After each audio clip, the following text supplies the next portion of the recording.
લોકોને ઘણી વખત એવું હોય છે કે ભાઈ આ મહેનત કરેલા પૈસા આપણે પરસેવાના પૈસાની અંદર નાખી તો દઈએ છીએ, પણ ક્યારેક મ્યુચ્યુઅલ ફંડ કંપની નાદાર ના થઈ જાય, તો એવો કોઈ કિસ્સો છે ખરો ભૂતકાળમાં? સો દેખો, અમે તો મતલબ છેલ્લા 20 વર્ષથી આ ઇન્ડસ્ટ્રી સાથે જ સંકળાયેલો છું.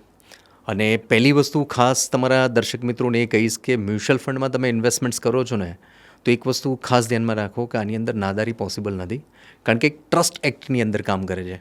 Mutual fund is a trust act, work under the trust act. કોઈ કંપનીઝ એક્ટ નથી કે જેની અંદર કોઈ પૈસો લઈને જતો રહે. આનું જો તમે દેખશો કે કઈ રીતે મેનેજ થાય છે, જેમ તમે મને આજે પૈસા આપો છો, તો આની અંદર મ્યુચ્યુઅલ ફંડમાં એએમસી કંપનીઓ છે જે આ પૈસો મેનેજ કરતી હોય છે. તમે જે પૈસો આપ્યો એની સામે એ લોકો સિક્યોરિટીઝ લેતા હોય છે, વેધર ઇટ ઇઝ શેર્સ કે બોન્ડ કે ડિબેન્ચર એવી કોઈ બી વસ્તુ હોઈ શકે છે. અને જ્યારે બી તમારે પૈસાની જરૂર છે તો એ વસ્તુ સેલ કરીને એ પૈસો તમને પાછો આપે છે. સો કોઈ એએમસી કે આમાં ઓનરશિપ એક માત્ર ને માત્ર એના યુનિટ હોલ્ડરની હોય છે.